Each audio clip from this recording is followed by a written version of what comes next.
When I'm designing a dress and trying to decide what fabrics to use, I usually look for color and scale mostly, but it's usually just a special fabric. I'll see it and really love it. Hi, I'm Erin Hentzel. I'm an author with C&T Publishing. I've written a couple books.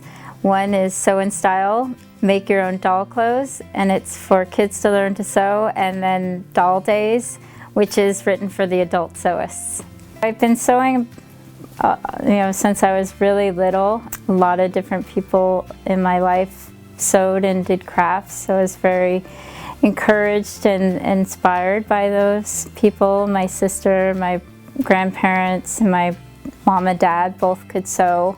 When I became a mom, my daughter refused to wear clothes from the store-bought clothes, and so I would sew a lot of her clothes, mainly twirl skirts. She really just liked the freedom of wearing a skirt, and a lot of the preschool moms started asking for them, and so I started a little Etsy shop selling clothes and matching doll clothes, because Avery had to have clothes for her bear Bobo, which was a girl. And I started my business that way.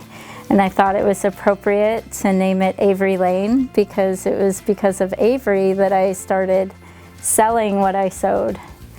Usually I will get inspired from something I see. A lot of times I love vintage stuff and historical dramas, and so sometimes that's where my inspiration will come from, and I'll sketch. I'll just draw while I'm watching TV, or something will pop up in my mind and I'll draw it and I'll pin it on a wall, and it'll sit there for a while, and then as I see it, it'll evolve into something different. I may add a little feature here, change something there, and then that design usually starts as the base, and I'll draft it, and after I draft it, I'll sew it up and drape a little and change things that way. But then as I'm doing that, I'll get different ideas for changes, like adding little details such as, a different sleeve, or maybe some embellishments that would take it to a different feel. I'm really excited about my next book, Doll Dress Boutique. It's really great to be able to take the designs from basic and beginner sewing projects to that next level, and teaching people how to add little details and fine-tune the techniques so that their designs really, really stand out in a crowd and are showstoppers.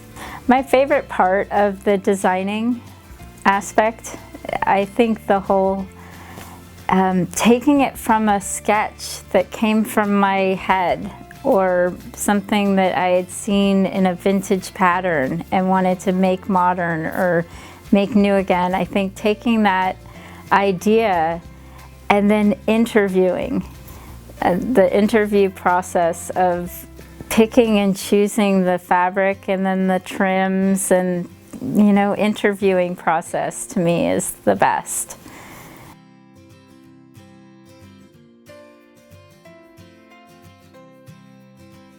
Okay. What movie can you watch over and over? I have a few that I really do like to watch over and over. Princess Bride, hands down. I know a lot of the lyrics, a lot of the lines by heart. We quote it as a family all the time. As a child, what did you want to be when you grow up? I always wanted to be a teacher. What is your sweet tooth fix? Anything that's chocolate. If you could only have one pair of shoes, what would you wear?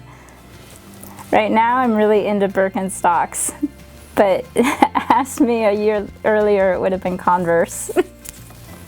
Okay, what job would you be terrible at? Anything where I couldn't talk very much. Like, you know, what is the best advice you've been given? Well, I think I would say two things. One was given to me by one mom who had several children, and she was an older mom, and we were talking about going to the pool, and she said, you know what, nobody really cares what you look like but you, and just enjoy being with your kids wherever you guys are. And that was really great. And the other advice I was going to say was from another mom who she said, don't hurry your children. Enjoy them right where they are now and just live present with them.